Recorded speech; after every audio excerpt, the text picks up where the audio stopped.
10 valandų ir 12 minučių, metas pradėti ryto kelyje pokalbį. Mes praeitą trečiadienį jau čia šnekučiavomės, tiesa, sniegotesnį rytą su Antanu Juknevičiumi, jis abecėlinė tvarka yra tas pirmasis žmogus, kuris važiuoja į Dakarą ir gal daugiausia patirties, turintis, antri tokia lietuviškiausia komanda, tai Vaidotas Žala su bitutė. Sveikas, Vaidotai. Sveiki. Laukiam dar ir paties šturmano Sauliaus ir Gelėno, jis matyt naviguoja kažkur čia spaudos rūmų aikštelėje, joje vietos surasti nelengva, bet tau, Vaidotai, pavyko, aš matau, tu kažkaip greičiau. Bet labai toliai reikėjo. Labai toliai reikėjo. Dakare vaikščioti daug tenka ar daugiau važiuojat?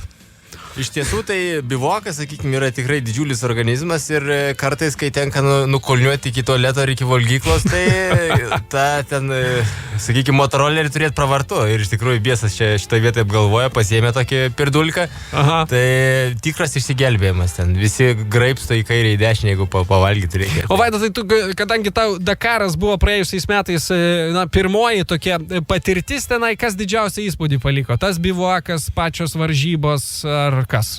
Žmonių kiekis turbūt didžiausią įspūdį paliko, nes kai skaitai tos popieriukus organizatorių reklaminius, tai sako, 500 milijonų žmonių gyvai stebi Dakarą pakeliui. Tai sunku suvokti ir sunku galvoja, čia vienas iš tų eilinių PR-inių reikalų.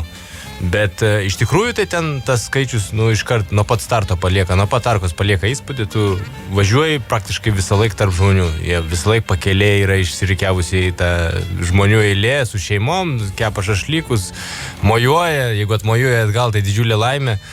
Tai jie ten gal mažiau skiria, kas ten pirmas, kas paskutinis, jiem tiesiog mato Dakaro mašiną su lipdukais, tai netgi jeigu ten yra serviso sunkvežimis, vis tiek su lipdukais jau jie skaito, kad... Tai jiems gera emocija tokia, jų žiūrint užimti. Toks vaizdas, kad tuo metu, kai pro regioną važiuoja Dakaro tas konvejeris, tai nieks nedirba, pakeliai stovi, važiuoja, džiaugiasi. Valstybinė šventė, Dakaras vadinasi.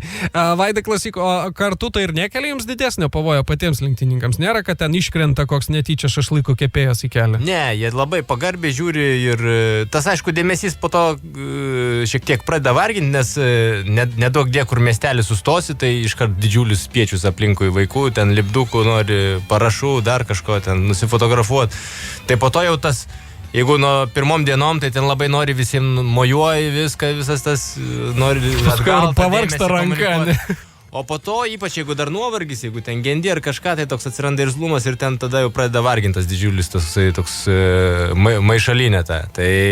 Bet tai, sakykime, vis tiek smagu, tas visas burgalas. Bet tai, Vaidai, matytas yra taip truputėlį net galbūt iš dalies ir maloniau lyginant su dėmesiu Lietuvoje automobilių ralio sportininkams. Tai nesulaukia krūvos. Nelyginami dalykai. Tikrai Europai nesu gyvenime net nuotraukose matęs tokių reikalų, nes ten daugelis kraštų yra pakankamai bėdni. Tai tas Dakaras jiem yra visai kitokio tipo pramoga. Jiem yra tai tik, once in a lifetime. Vieną kartą gyvenime kartais matomas tas reiškinys. Tai dėl to ten tas susidomėjimas, sakykime, ta Bolivija iš vis toks bėdnas kraštas, kad ten net sunku papasakoti. Tai ten visiškai ten euforija žmonės. O pas mus vis tiek mes jau tų pramogų matė įvairių, čia tas ralis, žiedas, visos kitos pramogos.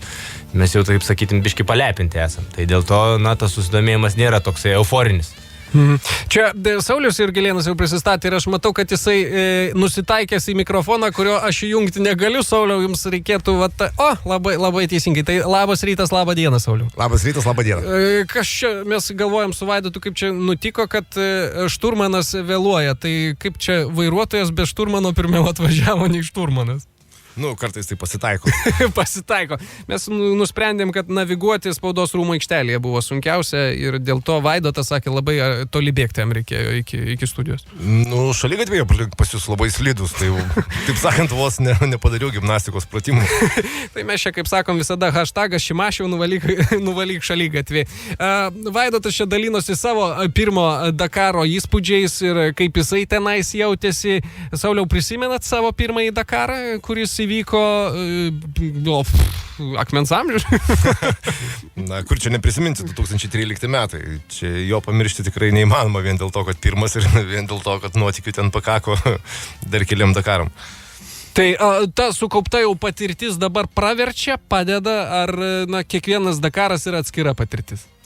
Be abejo, kad kiekvienas Dakaras yra atskira patirtis, bet aišku, to pirmojo Dakaro nuotykiai ir užgrūdinimai vienareikšmiškai padeda. Tai kada situacija netokia komplikuota kaip anąkart, tai juokinga tik tai. Dabar prisiminus jūsų, Vaidotai, irgi pirmąjį Dakarą, daug gedot ir, kai toks pirmas blynas, sakytum, kad jis buvo prisvylęs jūsų komandai, ar visgi normalus blynas kaip blynas?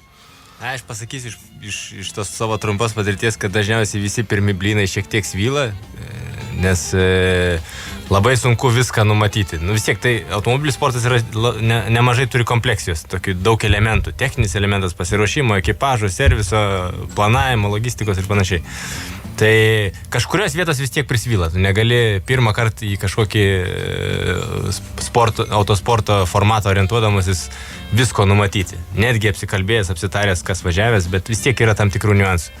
Tai, čia būtume nesąžiningai, jeigu sakytume, kad neprisvylo šiek tiek, bet tai dėl to jaučiamės šiemet šiek tiek geriau pasiruošę ir mažiau gal svilėsi kvėpėsi. Agrorodeo ekipažas čia su mumis kelyje studijoje. Vaidotas Žala ir Saulius Jurgelėnas. Pokalbį su vyrukais netrukus pratęsime. 10 valandų ir 23 minutės. Čia kelyje eteryje mes toliau su Agrorodeo komandos ekipažu besiruošiančiu į Dakarą, Vaidotu Žala ir Sauliumi Jurgelėnu. Šnekučiuojamės. Aš taip įsivaizduoju, vyrai, jūs taip dviese vienoj kabinoj praleidžiat per dieną kiek valandų, Sauliau? Skaičiavat kada nors? Nelygų diena, nelygų nuotykiai, bet turbūt nuo kokio 8 iki 14. Vaidai, tai užknisat vienas kitą jau taip pakankamai, man atrodo. Oi, sočiai. Iš tikrųjų, tai toks išgyvenimas viena prasme, kad tu turi fizinį sunkų darbą, o kita prasme, kad, įtampoj tu turi kažkaip vis dar ir pasitikėti tuo kitų žmogumi ir, nepasiųsti, kai jau atsibosta jo balsas ausyse. Ne, iš tikrųjų tai mums pakankamai neblogai sekasi, nes 14 dienų pravažiuoti būdavo iki kiaurą parą mes tenai, toj mašinai, nes būdavo ir nakvojom dykumoje, tai ir nieko, ir antrą kartą važiuojam. Nes jeigu vieną kartą išsisintinėtum, tai buvo vieną kartą man Pasaulis pasakojo, kaip ten vidury Dakaro vairuotojas šturmaną išmetė, sakė, varyk. Šturmanas pats trinktelėjo durim ir vairuotojai paliko ledą. Gerai. Detalės ten. Iš tikrųjų, tai ką tokioj, pavyzdžiui, situacija, aš neįsivaizduoju daryti. Vis tiek būna tų tokių konfliktinių taškų. Tai ar jūs esate pasiruošę kažkokius tai slaptažodžius lemputes, kurios sakot, nesipykstam, raudona, žalia, nežinau. Ne, lempučių nėra, bet kažkaip to tarp asmeninio pykčio gal irgi ten tiek daug kažko tai neišlenda. Gal daugiau išlenda, jeigu ten emocijos susikopia, tai vieno ar kitų klausimų toks išsitaškymas lengvas jisai gali nutikti, bet tai abu suvokiam, ko važiuojam, dėl ko važiuojam ir, tos emocijos tai tik tai, kaip pasakyti, gėlytės. Sauliau, dėliojant, pavyzdžiui, visą Dakarą, kas yra apskritai sunkiausia? Aš suprantu, kad toks yra visiškai banalus klausimas, bet jis kyla ne kiekvienam lietuviui. Kas ten gali būti sunkiausio tokio įveikiamo? Gal kitaip pasakysiu, ten nuvažiavus nieko nėra lengvo. Ten, pasivaizduokit, kad kažkur kažką darant, arba dažnai, kasdieniam gyvenime versle, kažkas kažkur nenutiko, ieškom priežasčių, tai lietus lyja, tai šalta, tai kažkas dar nutiko. O ten nuvažiavus, niekas nepadeda. Iš principo, nieks nepastums tavęs ir taip, kaip tu nusiteikiai, tai žinok, kad tik tai bus blogiau ir kad aplink tave bus vien kliudantis ir erzinantis faktoriai. Tai nelygų klimatas, tai gali būti ir super karštis, ir dulkės, gali būti gedimai ir kas tik tai nori, bet visą tai tave tik tai erzina ir tau tik tai trukdo važiuoti link finišo. O kas padėtų nei taip, kaip tu nusiteikiai, aš nežinau. Man nepasitaikė ir sunkiai įsivaizduoju. Vaido, tai nuskambėjo čia Sauliaus atsakymė tokia frazė, niekas tau nepadės. Iš tikrųjų, jūs kai išvažiuojate į tą vadinamą į greičio ruožą, liekat tik dviese. Kokios pagalbos jūs ten galit sulaukti, ar vienintelė pagalba esat vienas kitam patys? Priklauso, kur sustoji. Jeigu yra problema, priklauso kur sustoja. Nes jeigu, sakykime, buvom vieną kartą miestelį sustoję, upės vagoj, tai tų pagalbininkų atsirado didžiulis būrys ir jie ir stumti, ir traukti, ir nešti, ir nakvynė, ir garažą, viską siūlo, tokie labai draugiški, ir atsigerti, ir valgyti atnešė.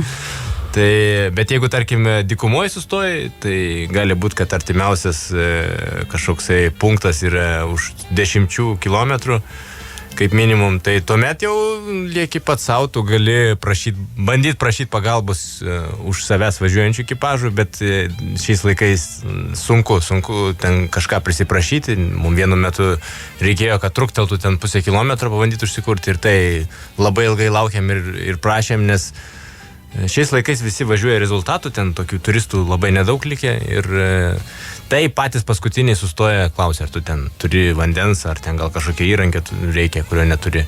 Bet visi kiti švilpia pro šalį ir, na, tokia atmosfera yra, kad, nu, tu arba spėjai tą tempą, arba tu ten lieki. Sauliau, iš tikrųjų taip yra, kad, na, to nežinau kaip čia, nes visi idealizavo tą Dakarą, kuris buvo Afrikoje, o dabar jos išvirto į tokią, na, visiškai varžybas ir tų entuziastų, kuris, kaip sakė Vaidotas, kurie bent sustoja ir pro langelį paklausė, ar turit vandens, mažėja? Jų iš principo taip, mažėja, bet ir dalyvių, pavadinkim taip, mažėja. Tai viena, antra, iš tikrųjų, tas jaučiasi tam tikra ne tai, kad krizė, bet iš tikrųjų ta pinigų kartelė kas metai vis kyla ir jie ne kas kitas kelia, bet patys varžybų dalyviai. Ir netgi tie patys, kurie dar važiavo Afrikoje, važiuoja toj pačioj Pietų Amerikoje. Ir biudžetai jų yra išaugę, jie patys, kaip pasakyti, netgi sunkvežimių tų vadinamų, kurie, na, išvažiuoja į trasą, nevalenktyniauti, iš tikrųjų tai yra serviso sunkvežimiai, jų irgi vis mažėja, tai reiškia, jie turi vis daugiau užduočių, tai jiem vis mažiau laiko padėti dar kažkam kitam. Tai iš tikrųjų ta kartelė yra pakilusi, vėlgi galim idealizuoti, kad Afrikoje dauguma miegodavo palapinėse po atvirų dangum, tai nieks nedraudžia ir čia tą patį daryti, bet kažkaip pat visi nori komforto, nori gerai išsimiegoti, nori parodyti kuo geresnį rezultatą. Ir rinkoje pasirodžiusių krūvą automobilių, na, kaip niekad yra ne tai, kad šiemet ir pernai, pastaraisiais metais jų yra tikrai daug. Tai yra greitų automobilių, tų pačių Toyotų, Mini, ta prasme, buvusių BMW. Taip, bet jų kainos didelės, bet po truputį kuo daugiau žmonių vis meta iššūkį tam ir įperka vienokį kitokį automobilį, žiūrėkime, dėl konkurencijos pas jo kaimyną irgi noras turėti tokį patį ir vien dėl, ta prasme, kada atotrukiai yra jau labai dideli, tai tiesiog žmonės, na, nesiryžta važiuoti veltui ir temptis ten kažkur tai gale. Tai kad ir šių metų startinį sąrašą pasižiūrėjus, na, praktiškai labai, labai ryškiai matosi, kaip niekad mažai automobilių, bet kaip niekad jų, nu, tiek pat stiprių, sakykime, kiek ir pernai, bet tie patys dalyviai tik tai užsikėlė savo biudžeto korteles dar aukščiau. Ir niekas kitas jam neužkėlė patys. Vaidotas Žala ir Saulius Jurgelėnas su mumis rytą kelyje. Pasitinko, mes kalbame apie artėjantį Dakarą. Jis jau kitų metų pradžioje. Radio stotis kelyje. O rytą kelyje mes šiandieną leidžiame kartu su dviem į Dakarą besileidžiančiais Agro Rodeo komandos ekipažo nariais, Vaidotu Žala ir Sauliumi Jurgelėnu. Vaidotai, kas pasikeitė paties, nežinau, matyme ar mąstyme apie Dakarą, kai ruošiesi jį jau antrą kartą? Pagrindinis dalykas, kurį išmoksti tiek per Dakarą, tiek visam tam tarpiniam pasiruošime, tai taupyti jėgas. Tai vienareikšmiškai tai pati svarbiausia pamoka, kad jeigu anksčiau tai iš to tokio kartais didelio noro bėgi, krenti, verties per galvą, tai dabar supranti, kad, na, reikia labai paskirstyti savo jėgas. Tai vien tiek tam vadybiniam pasiruošime, tiek per tas 2 savaitės dykumoje. Tu niekada negali pulti, daryti, kristi, ten versis per galvą. Turi labai mąstyti apie tai, kad labai daug kilometrų ir daug valandų laukia darbo. Tai reikia pakeisti mąstymą nuo to, kurio tu vadovaujasi lietuviškam raliui važiuodami. Taip, nes čia lietuviškas ralis, tai yra mikrosekundė palyginus. Tu turi staigiai viską padaryti ir tiksliai, ir maksimaliai greitai. Ten reikia labai išdėlioti savo pastangas per didelį laiko tarpą. Sauliau, kokia jūsų, pavyzdžiui, buitis, ta prasme, būna Dakare? Nes mes matome tik jūs visus trasoje. Grįžtate, jūs atiduodate automobilį į Dariaus Besevičiaus ir mechanikų rankas, o patys kur prapuolat? Tai įvairiai, priklausomai, aišku, nelygu kada grįžti, reikia kažkiek persirinkti, nusipraust, kažkiek šiaip galbūt ties pasitvarkyti, tada vėlgi nelygu kuris laikas. Tai apie 7-8 valandą nelygu diena būna dažniausiai vakariniai tie vadinami briefingai, į kuriuos bent jau šturmanam tai nueiti reikia. Tai vėlgi žiūri, ar tai yra ten kokios 6, tada prastumi laiką iki 7, kaip prastumi kažką tai tokio veiki, tvarkais apsitvarkai, o tada briefingas, tada galbūt pavakarieniauji, vėlgi čia taip žiūri, tada su kelio knyga reikia dirbti, pasiruošti sekančiai dienai, aišku, stengiasi tą padaryti kuo greičiau, kad kol, sakykime, ar Vaidas nenuėjo miegot, kad jeigu yra atskiri taip sakant, sudėtingesnės vietos arba šiaip tai tada dar su Vaidu prasibėgam ir ta prasme susidam akcentus arba pasitikslinam vieną ar kitą vietą, ta prasme kaip teisingai sudiktuoti ir ką pasakyti. Tai vėlgi, sakau, labai nelygu ten, sakykime, pernai Bolivijai ten kažkada po vidurnakčio grįžom, tai tada vėlgi darbotvarkė visai kita, kuo greičiau iki lovos, tai visą tai darai. O Sauliau, būna taip, kad iš tikrųjų finišuojat ir ko ne, taip žvilgtelinat ir laikrodį galvoja, dar reikėtų užkasti, bet suprantat, kad tai už 10 minučių turit išvažiuoti. Ar būna apskritai tokių situacijų? Nesgi nieks ten jūsų nepasigaili, ta prasme, kad jeigu atvažiavai pavargęs, tai tu pamiegok 5 valandas ir galėsi važiuoti. Ne, tai yra tas grafikas, ir nuo kurio tu negali nukrypti. Tai vat pagal tas jau, taip sakant, pagal tuos laiko atspirties taškus ir gyveni. Žinai, kada, kaip pasakyti, finišavai, grįžai bivaką, žinai, kada sekančią dieną startuosi, arba dar nežinai ir ten, sakykime, iškabins starto laiką ten po 11 ar kada. Bet daugiau mažiau jau atsiskaičiuoji, kad indikatyviai žinot, tai pagal tai tada ir pasidėlioji visas likusias valandas, kiek miegosi ir kiek kur ką darysi. Tai viską planuojate, taip sakant, tą dieną į priekį su perspektyva negali prigalvoti kažko? Ne, tu planuoji iki kitos dienos, galima sakyti, starto. Ir natūralu kažkiek tai pasidėlioji, bet šiaip nelaiko prasme, o šiaip pasidėlioji taktiką važiavimo, toliau nelygu, ar tu greitai ir sėkmingai pravažiuosi, tada natūralu turėsi pakankamai laiko viskam, ar jeigu turėsi problemų ir užtruksi trasoje, tada jau viskas susispaudžia. Kažkiek tai natūralu apmastom ir ypatingai, kada yra sienų kirtimai, yra keistesnės dienos su vėlyvesniais startais, ankstesniais startais.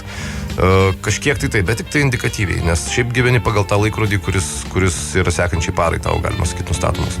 Vaidu, tai kalbant apie pasiruošimą Dakarui, tokių trasų, tai čia mes niekur matyti aplinkui nerasim, čia kažkas bando į Lenkiją važiuoti, lyg ir kažką tokio smėlyną panašų Lenkai turi ir organizuoja varžybas, bet visgi, ar pravažiavęs visą beveik ralio čempionatą, tu gali sakyti, kad, tau tai prideda pasitikėjimo savimi važiuojant Dakare?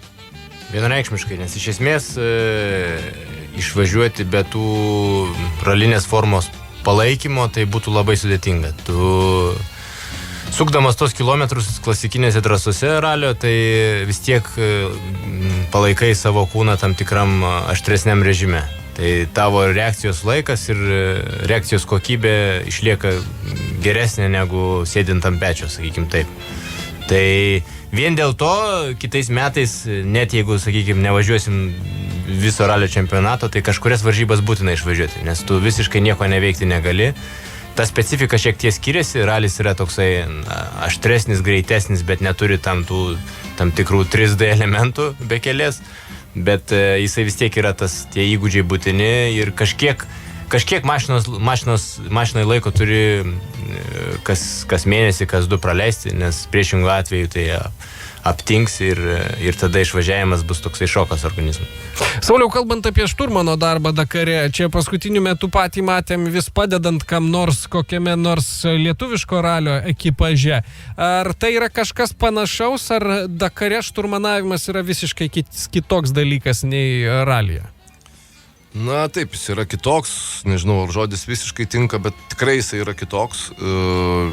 Čia yra, kad važiavau, kad palaikyti formą, apskritai formą, tai yra to, pavadinkim, šturmaninio darbo, bet taip, principas ir kaip pasakyti, netgi elementariai, jeigu čia yra fokusas ralyje į stenogramą, kurią su vairuotoju kartu pasiruoši per porą kartų prieš tai pravažiavęs trasą.